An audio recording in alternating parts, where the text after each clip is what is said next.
Well,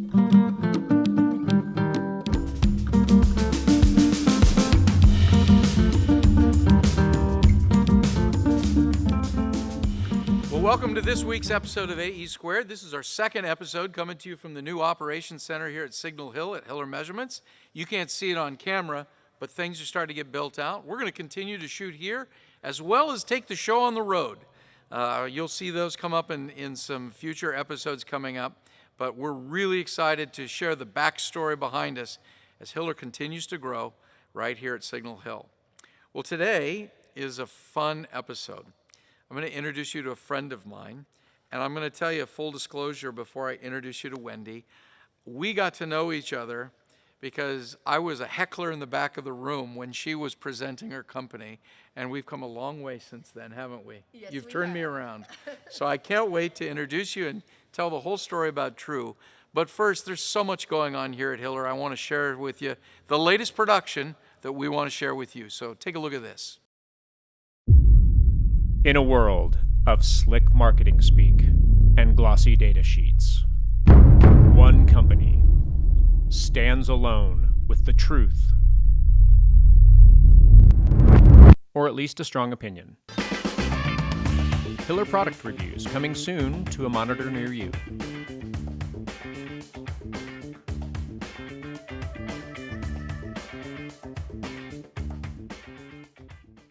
I hope you enjoyed that. Make sure you check out more of HPRs. We're going to release those every week as a service to our clientele as we reach out and try to bring greater value here at Hiller Measurements.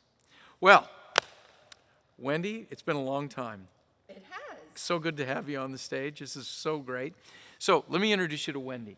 Wendy Covey and I met 4 or 5 years ago, I'm trying to remember, at an event where they were presenting about how to have a marketing campaign for companies like ours. And truth be told, I wasn't even thinking about marketing. And so I sat in the back of the room with a smirk, and I kept asking jerk questions of you that were all about, yeah, but tell me how I'm going to get an ROI. And she had some pretty good answers, if I'm honest. And as we started to grow, it became very clear to me that as a steward of a company, I have got to focus not just on sales, but on marketing. And today, we have a fantastic relationship with your company, TREW Marketing. And so I'm really excited to share you and your company with our audience. So welcome to AE Squared. Thank you. It's good to have you. I'm happy to be here. Yeah. So tell us and our audience the abridged version of how we ended up sitting here today. Tell me the TREW Sure. Marketing story. Okay. Well, as a baby marketer, I was working at a company called National Instruments, or now known as NIs. They've recently changed their name. Engineering ambitiously, you bet. Yes, Yeah. yes. And I held a host of marketing positions there. So anywhere from working on events, I planned their large conference that they have every year, NI Week, about 60 trade shows a year. Mm-hmm. And then an interesting thing happened during that time frame. It was in the late 90s, to date myself a little bit. Yeah. And as the internet came more and more important for businesses, each of the different Marcom groups, so I had events, would adopt their virtual counterpart. And so for me, that was webinars. So I Right. had physical seminars as well as webinars. Mm-hmm. Isn't that interesting? And then conferences as well as virtual conferences. And so very early on, and I saw the opportunity there, Right. and how do we try both of these things and see what the ROI is, see what the cost per lead is, and experiment. So it's funny reflecting on that, because here we are now. We've come full circle in many ways. Right. We'll talk about that later on. Yes, we will. So after 12 years at NI, again, different positions, I moved over into regional marketing and then software services, so managing a P&L over there. And at the time, I fell in love. I fell in love with someone who lived out in the country, outside of Austin, actually near where we are today. Right. Ironically, it's no Yeah. longer the country. Yeah. And I had a bit of a personal decision to make about whether or not I move out to the country and commute. I had young children at the time. And so all of that was going on in my life. And then I had some things professionally happening. So a colleague of mine, Rebecca Geyer, and I began talking during runs runs and happy hours about how the partners of National Instruments and other engineering companies had horrific marketing. Right. I mean, these websites, in some sadly even exist today, they were just not serving those companies well. And we would work with these partners here and there in our professional jobs, but we saw an opportunity to help these companies. So we started to talk about the idea of leaving, starting a marketing agency, and working with engineering companies. So you have this personal pressure of not wanting to do an hour commute every day, as well as professional opportunity. And so that was enough for me to take the leap into entrepreneurship and start a business. And that was 12 and a half years ago now that we started TREW It's a Marketing. gutsy move. Yeah. Going from a large company to entrepreneur It with was. small children and all at the same time. It was, absolutely. We had Immediate success, yeah? Well, I would love to say yes, but right, anyone who has started a business knows that's not the case. You're an overnight success. It just took 10 years. Whoa, yeah. Exactly. Yeah, no, about 6 months in was the Great Recession. So that's when all the timing. banks started going belly up. And it's kind of funny now to think about Great Recession, again, with the perspective of today. But anyway, that was troubling times for us. At the time, we were taking any business that would come our way. But that's really when we made the decision to put our stake in the ground of we only work with engineering and technical companies. That's what we knew. That's where we'd spend our whole careers. We know how to write for them. We knew the trade shows. We knew the press. And so once we narrowed down our focus and said no to all the other business, that's when we took off. Right. Interesting. There's wisdom in that. Yeah. Not having too wide of an aperture in your business. Right. And So take me to your book, because this is exciting. You just came out with this. I did. Yeah, I so did. Content Marketing Engineered. It also, you have a podcast as I well? do, of the We will- same name. Same name. We'll include that link in here, but tell us about the book. Yeah. So, some people think that this niche of working with engineers and technical companies is narrow. But you and I both know how large this industry is Sure. and how behind this industry is Right. in marketing, right? So many companies right now are scrambling because they relied on in-person sales visits and trade shows. Their websites are terrible. They haven't invested in content. They haven't invested in social. They're very far behind. Well, my business can't serve all of them, nor do we want to. I don't want to. I want to work with the right type of company. But for everyone else, I want to help educate on what works, how you can reach technical buyers, and how to do so with content. Content's the way to build trust and to convert those buyers to qualified leads. So that's why I wrote the book, and that's why I continue to be an educator in the space beyond just what TREW Marketing does with our services. So that's available on Amazon, yeah? It is, So yes. anyone can grab it. Yeah. So I encourage, we're in it. So I encourage you to look at it. We'll talk You about that a are, little bit more. yes. So let's talk a little bit, because you and I have both been experimenting. We have AE Squared. We've got other shows coming on. You have your podcast. I do. This is, for us, this is a new step into new media, so to speak. But let's get into kind of the meat of what I wanted to talk to you about today, because Okay. this is for you at home. We're going to spend this discussion asking a question that I'm not sure any of us have answers yet. This is going to be exploration, to be honest with you. So I was sharing with you off camera beforehand. If we're shooting this in September of 2020, and yesterday, a small company you may have heard of called Tesla had a big event they called Battery Day. The stock market has not been kind to Tesla today for many reasons, but as I watched the presentation of Battery Day yesterday, it hit home with what our market feels like today. And what that was how awkward the event was. If you haven't seen it, they did it drive-in theater style because of COVID. And so you had Elon Musk on stage with a couple of 100 people sitting in their Teslas in a parking lot.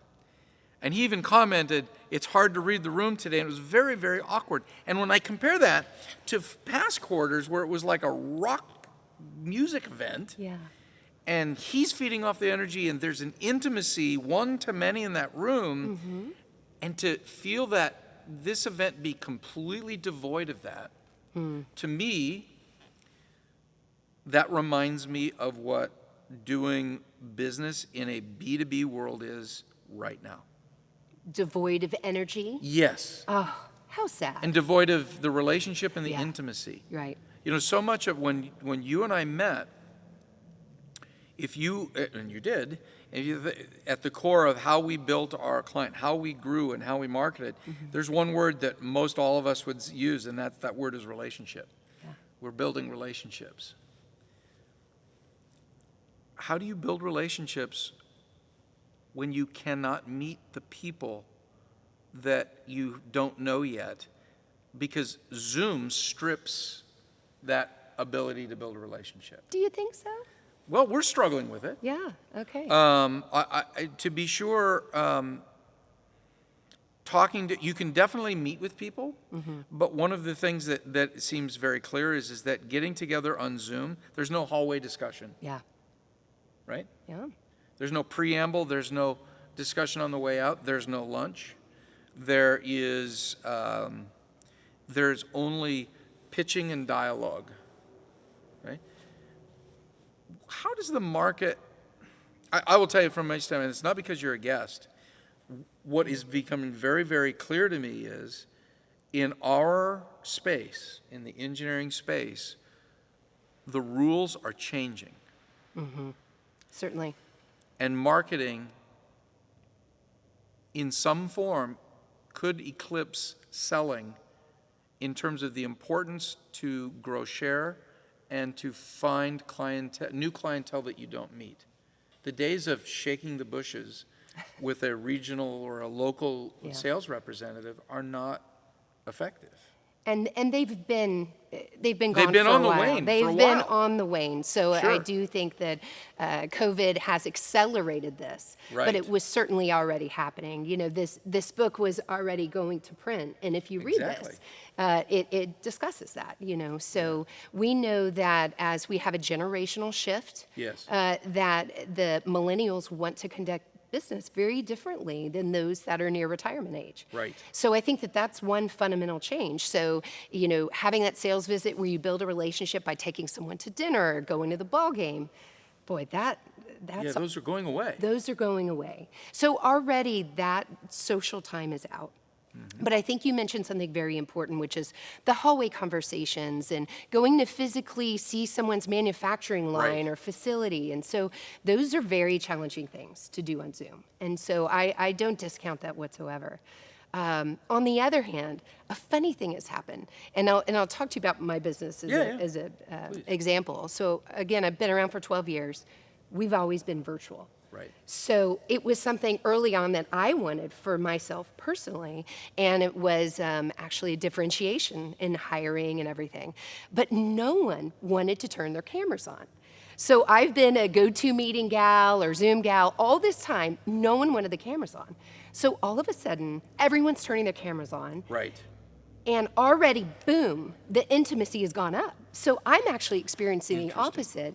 And I'm also finding that it used to be these calls jump right into business. And now there's a lot of talk about, how are you doing during this time? Are you in your daughter's bedroom? I see that cute, pink crown over your head. Yes. I could hear like a dog barking over there. And so we're learning about each other's personal lives in a way that we wouldn't have that conversation before. Right. So there's certainly been trade-offs, but I don't know. I'm kind of enjoying this time frame. Although I will say I didn't, I won't tell you what I was wearing during all those go-to meetings. I mean, it was probably had Nike on it. And Even a ball still, cap. though, we're all wondering, right? what we're going to wear outside of the camera angle. Yeah. So you're probably dressing down for Zoom, and I'm dressing up for Zoom these days. So ironically. I think there's something to be said. We all need to up our game in terms of the equipment, the lighting, and the background Oh, yes. behind us that we'd never used to think about before. No, I had a whole office redecorating thing that I did early this year, thank goodness, in time for this. But no, I agree. Yeah. And that weird fake Zoom thing, and then people back those into are them, annoying, and yeah. they look very 80s, don't they? They do. It looks like an 80s MTV music video to me. Yeah. So let's talk about, for those companies similar to ours and whatnot that are trying to navigate these waters, that are Right. used to getting on airplanes, and this is really getting back to the basics when you started to turn my head around. Yeah. For people who own a business and know that they need more reach, but all they've got is themselves, limited money, and a Rolodex, how should they start to change their thinking and embrace the investment in marketing and the patience that it takes and the commitment in time? And getting back to originally, let's revisit, where is the ROI? Where's the expectation to grow a business pulling the marketing lever for a small business? Okay, you've asked There's that's 10 great. There's a questions. lot to unpack. I know that there, we yes. got another hour of the show. Yeah. So it starts first with knowing your audience, obviously, who you're trying to attract, who you want to build relationships with, and important to distinguish. Build those personas. How old are they? What is their education level? What are their pain points of their business? And you would need to know this anyway as a salesperson, right? But as a marketer, that's really important because it gets into channels and how to reach them, and it gets into content and how you want to write towards those pain points. Right. And so now it's more important than ever to invest in content. And I heard this great analogy that plays really well in our space. You're in the midst of expanding your facility, right? Right. This is a capital investment, right? You get to amortize this over time. Yes. So you may not be able to make this floor productive right away. But once you do, then of course, right, things pick up momentum. Well, you need to think of content marketing as the same way. Your website, your content, that's an investment. It's a capital investment. And up front, you won't see results. Just like you said, it takes time and energy. And so you have to create that website, build those audience personas, work on your messaging, then start to create content, and then you start to see success with SEO. You start to see success with people coming to your site, converting on assets. And so there is patience involved with ROI, and that's difficult, right? Because hey, I could have gone to a trade show back last year and seen immediate leads. Now maybe they weren't the best leads, but at least I had something in my hands right away. Right. So that's kind of the fundamental difference between content marketing and some of these outbound channels. Yeah. Yeah. So in our journey with TREW, one of the most challenging, but one of the most value-added exercises we've gone through hinges on what you just talked about, was content and personas. You made a comment just now, which is, of course, in sales, you need to know that, what your customer's pain points is. It's amazing how many they should but don't. Talk to us a little bit about what is good content and wasteful content. Because to be blunt, I see it's easy to fake yourself out and put content out there that really is not value added. And I certainly see a lot of it. So as someone who's investing in marketing, what do you want to think about? Because this is actually, we have discovered this is probably the most profound thing that can change your whole business strategy, not just what I put on a piece of Marcom. No, and it needs to span the entire buyer's journey because, Yes. right, a buyer doesn't just go to your website, make a decision to purchase in our line of work, right? And so where does that continue? So it starts again with understanding the pain points of that buyer and then speaking to those pain points. Yes. And the best way to uncover that is to talk to them directly and find representation. So take some of your customers that you feel represent the future customers as well, right? If only I had 9 9 of that customer, Yes, or right. 9,000 of that customer, whatever it is. So interview them, hear about their jobs, understand what it is that they do, what they struggle with, how they make purchase decisions, right? Are they an influencer? What does the buying team look like? And then why did they choose your company? Because then you know exactly how to frame your value proposition. Right. And then from there, you need to map out your content along the buyer's journey. So what do we say first to attract them to our website, to attract them to our company? And then what gets them further engaged with us? How do we build trust? By sharing our knowledge, just like a salesperson would do in the old days, so to speak. They would get on that plane, they would come out, and they would kind of act as a consultant. Right, technical consultant. So when you don't have that opportunity, how can your website do that through content? How can we help be generous with what we're sharing, help them solve their problem, and ultimately get you shortlisted, right, is Right. what you're hoping to do. Right. But you're doing that by being generous and building trust. And then from there, when they're ready to pick up the phone, when they're ready to talk to sales, what type of content continues that conversation? And how can sales use the intelligence that you've gathered about which web pages they're going to, what they've downloaded, what they've responded to on the marketing side, so that they can continue that conversation when they engage in sales on that Zoom call? Right. Yeah.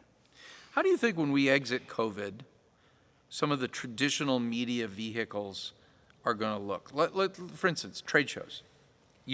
By the way, for those of you who may not know, she undersells herself. Well, at her time at NI was a marketing behemoth while you were there. We were. So kudos to you and Oh, your thank team. you.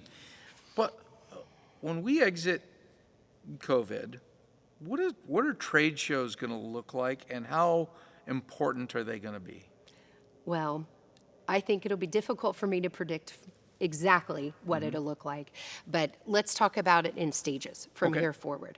So you see a lot of trade show organizations moving to virtual events. Okay, let's talk about that. What does a virtual event look like? Well, you're gathering in one place. You have speakers that are maybe live, maybe pre-recorded. You have a virtual expo that you can visit, but basically, you don't may have a interact with conversation. someone, maybe. There might be Yeah. a chat function. Yeah. But more often than not, when you visit that booth, guess what you're gathering?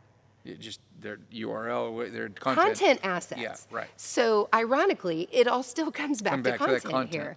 So that's going to be that interim step. And so we've always known that when you attend an event, that conference presentation, Yeah.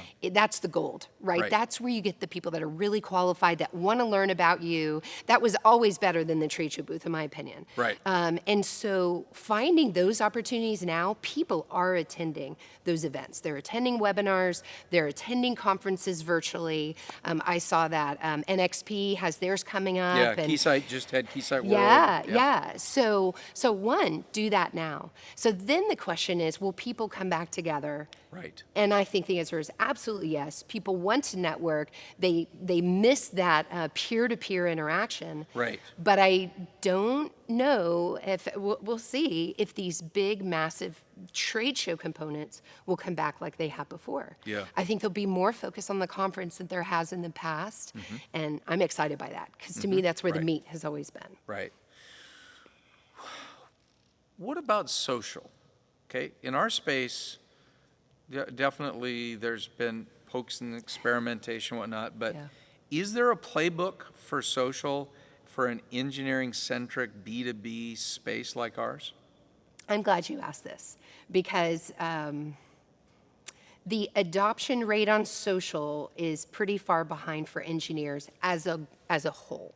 However, there are some exceptions, and the Okay. big exceptions are YouTube and LinkedIn. Right.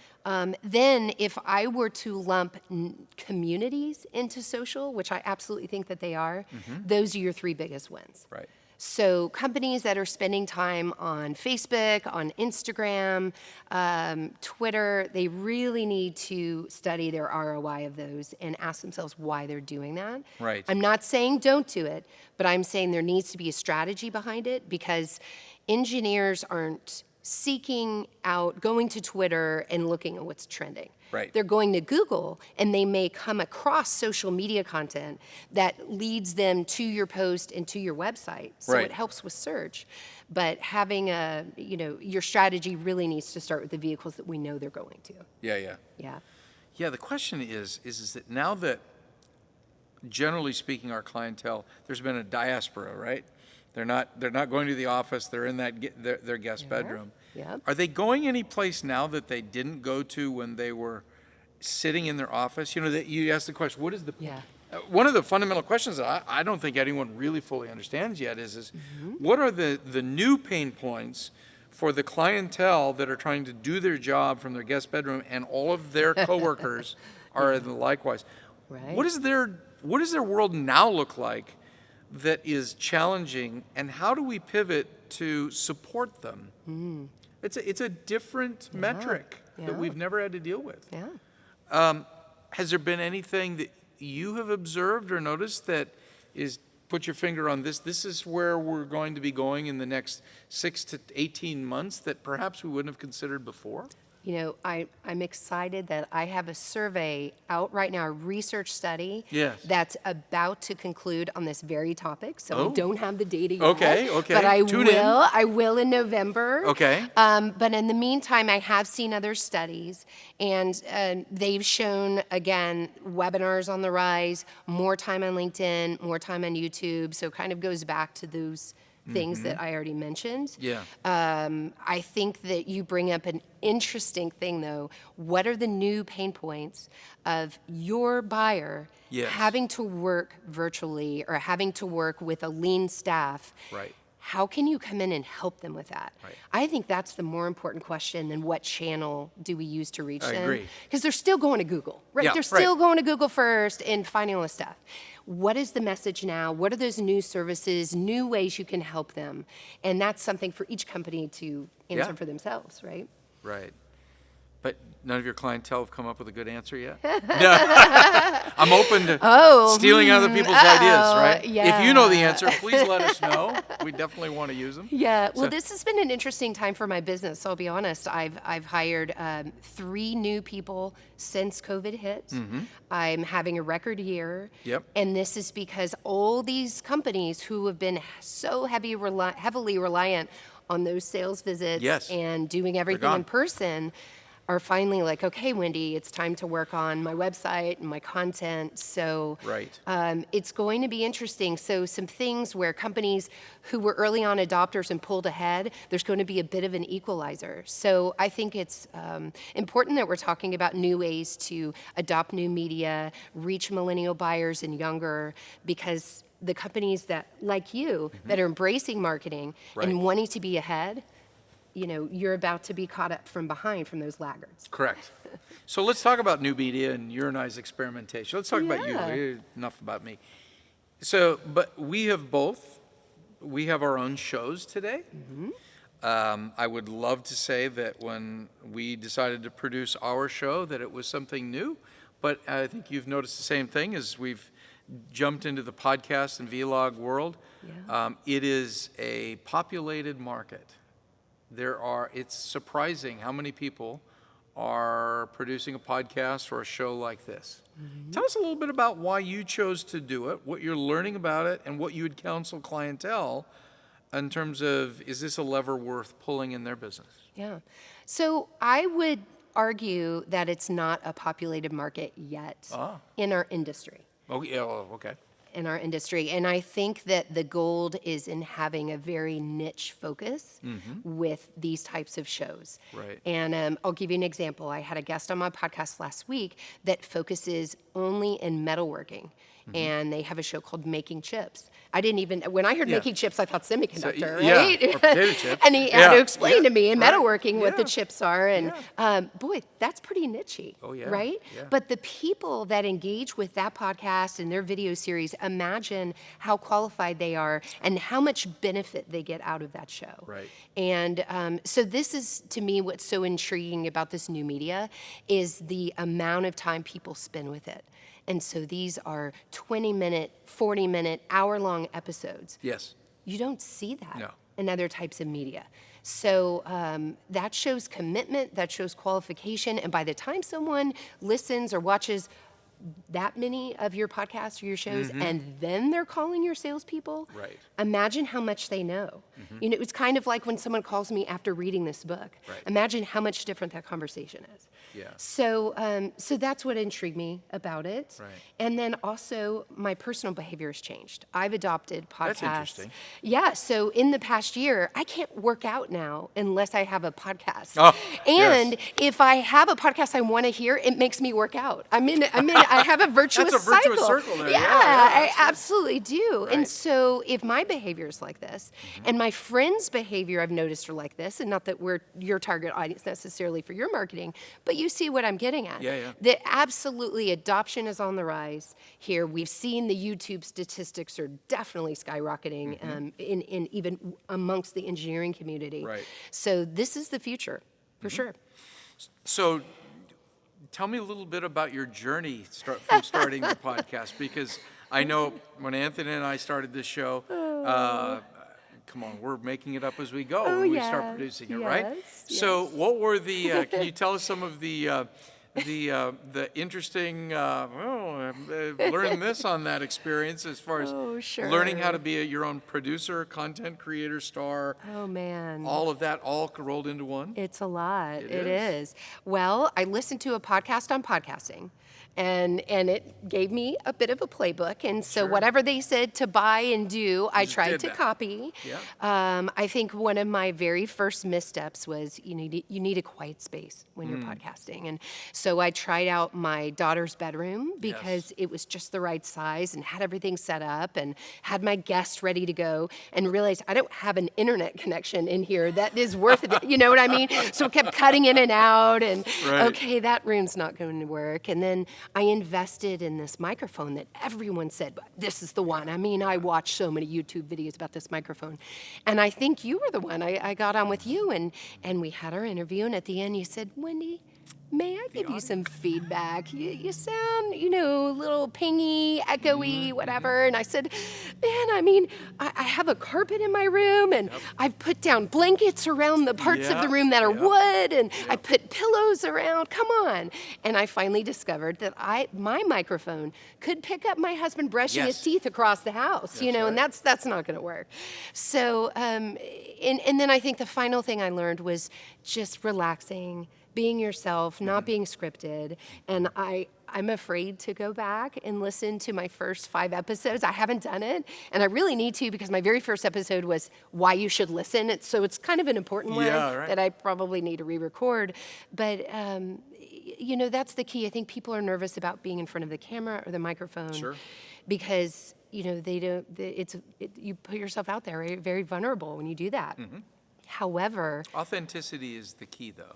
You That's got the it. key. You got it. Took it out of my mouth right there. Yeah. So this is another way to personify the brands of our company, our own personal brands, and this is another way to replace that in person in a way. Right. So how can we use video to show that salesperson's personality, to show the executives of the company, and to build trust in a way that a web page or a white paper can't do? Right.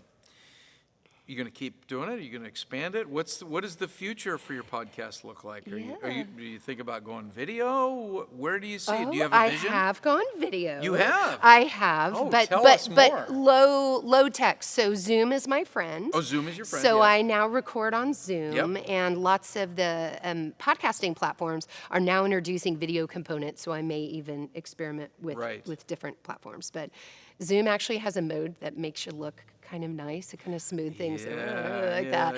Yeah. So yes, I had a tip from one of my guests that said, the statistics at our company show that when you share short video on LinkedIn, you'll drive more traffic to your podcast and be more likely to have new subscribers and people listen to the whole thing. And then you're more likely to have people listen to the full audio over the full video. So I thought, well, that's interesting. So right now I'm publishing in all 3 ways so that people can choose their own adventure, if you will. And it's with one effort, though. So that's great, repurpose content. Very similar journey that we've had as well. Very similar journey. Yeah. So it's interesting. audio has been our nemesis as well. You can do a lot of things right, but if you don't nail audio, it just doesn't work. It's true. So let me ask you about a couple of things that are annoying me right now. Okay. And tell me about it. So there does seem to be two things that we've recognized that others are doing to try to, I don't know, out of desperation or with purpose, try to reach out, that I'm curious if you would counsel a client to do. The first one is what I call the LinkedIn two-step. And that is... I love to two-step. Yeah, this is a different kind of two-step. Oh, though. no. Yeah. So the LinkedIn two-step is having, I'm not exaggerating. For me, it's probably 5 a day. People that I will get they reach out, they send me an in message or whatever, and it always says the same thing. I see that we're connected to the same people. Yeah. We should connect. That's a pretty weak value prop right there. Yeah. And naively at the beginning, I don't know, okay, you're right, because we push the show through LinkedIn as well, and I said, well, I'm adding to my network. And if I said okay, and I connect to them immediately, I get a very pushy sales pitch. Terrible.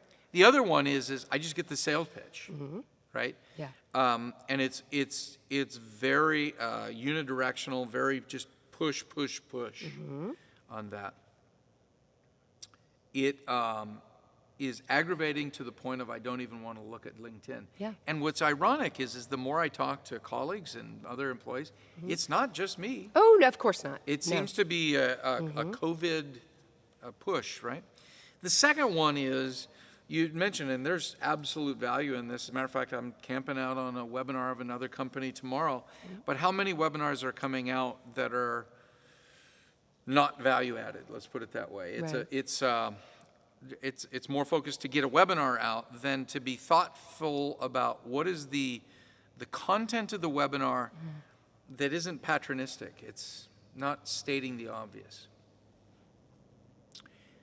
What do you tell a client or counsel somebody who may become one about right now as they're reflexively trying to find out what to do in this time of COVID? Yeah.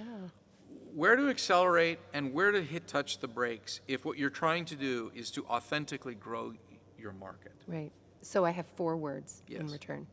Are you adding value? So that solicitation, Yes. not adding value.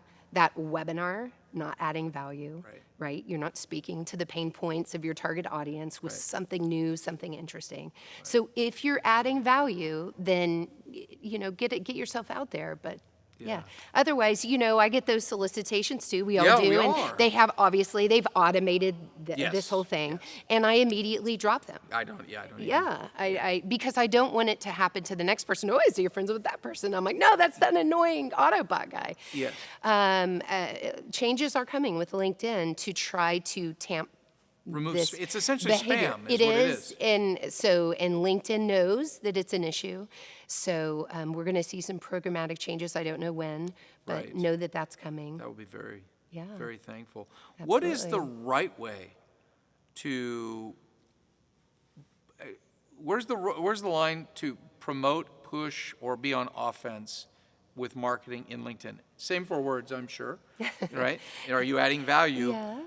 But what is can you at least hint at what the playbook would be for using LinkedIn for people who would like to talk to you more? Right. So it's absolutely fine to share your content and share your story. Right. 90% educational, 10% promotional.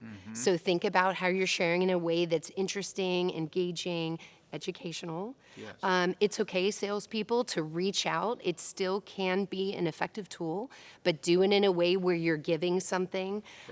So, what does that look like? Is it, a type of consultation that's very specific and interesting?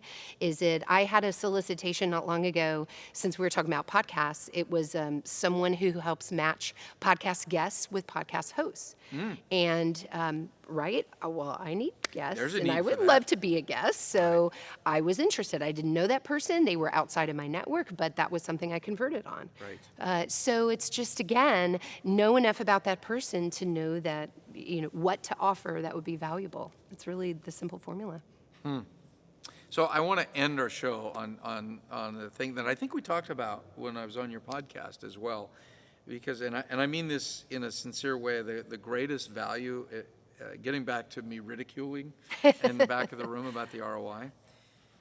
When you and I first met and we talked about marketing, I was myopically thinking about marketing in terms of Marcom ads and promotion. What turned the corner for me with you was actually meeting another lady who teaches marketing at the King's College, a professor named Dawn Fotopoulos, and she asked me a question, which was, she goes, Jeff, you know what the purpose of, or the main role of marketing is, and I pretended, and I went, oh yeah, of course, but tell me. And she went, marketing is responsible for the gross margin of a business. And I just went deer in the headlights when she told me that, because that was not, myopically. Yeah. In our journey with you and the folks in your company, I've recognized your 4 words. Are you adding value? In order to add value in developing your marketing strategy, the biggest ROI is the hard work of being able to articulate why the world needs you in it. Why your enterprise is unique, value-added, differentiated, and then be able to not only put that in words, but to back it up with execution. Becoming serious in having a marketing strategy was a journey in sharpening the knife about who we are as a core enterprise. That surprised the heck out of me. I was not prepared for that. So how often do your ladies find yourself, and gentlemen that work for TREW, going down that road with your clients? I mean, or on the antithesis. Yeah. You also get to throw the yellow flag, the foul flag, when they're providing you content that is shallow, patronistic, redundant, and otherwise. Goodness. At some point, you've got to address, are you ready for marketing? Meaning, do you understand your place in the world and the market? Right. Or don't you? Yes. Do you find yourself having that discussion with your All clients? the time, all the Yeah. time. And so when someone wants to work with TREW Marketing, and I have that first conversation, Right. and it's a technical business executive, Yes. which is often the case, they usually fall into 2 camps. And I don't want to make too much fun. But Sure. either marketing equals a list of activities, so just tell me which channels I need to be using and how to optimize those channels. Or I say, you need a formal marketing strategy, and they say, yes, I do. Can you tell me which verticals I should focus in? And I'll say, wait a minute. I am not here to build your business plan. You first need to understand Right. who your business is and what your 3 to 5 to 10 year Yes. goals are. What is your plan? You need to be able to articulate that to me. And then I will use that to understand, where we should go with your marketing. So I think that technical executives sometimes are so focused on their solution and the delivery of that solution, they're not thinking about their culture, why they exist in the world, and thinking through those things, what their growth plan is before they engage marketing. So we have to tell those folks, I'm sorry, you're not ready for us. Yes. Here are the 15 questions that you need to be able to answer before we can work with you. Right. And we have those 15 questions, and we happily hand that over, and then sometimes, it takes 6 months or a year, and they come back, so That's about how long it took you and I. go figure. I wonder what camp I wasn't ended up calling in. any names. Yeah.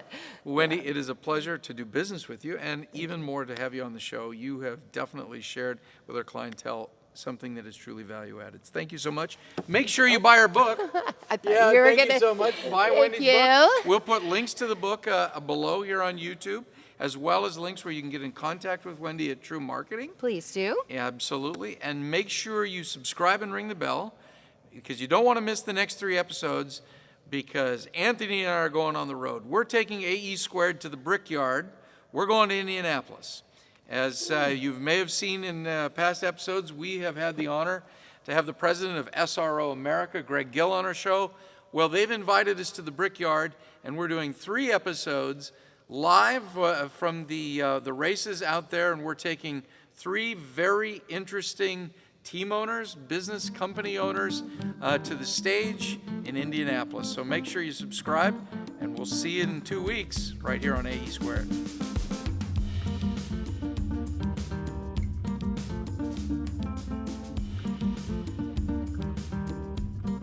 AE Squared is produced by Anthony Longoria. Production support by Christian Zamora. The email address, if you'd like to attend a future taping, is tickets@hillermej.com. Thanks for joining us this week on AE Squared. Make sure you subscribe and ring the bell because you're not going to want to miss the next couple episodes because we're taking AE Squared on the road. Live from the Brickyard at the Indianapolis Motor Speedway, we're talking next time to Michael North of Galaxy Trading in Magnesium. Interesting discussion. The question is are the new alloys of magnesium going to be the new aluminum? You'd be amazed at the reach of aluminum and its impact on automobiles, auto racing, and the world around us, including aerospace and defense, which is always close and near to our heart here at Hiller. Join us next time, right here on Artists, Engineers, and Entrepreneurs from your friends at Hiller Measurements.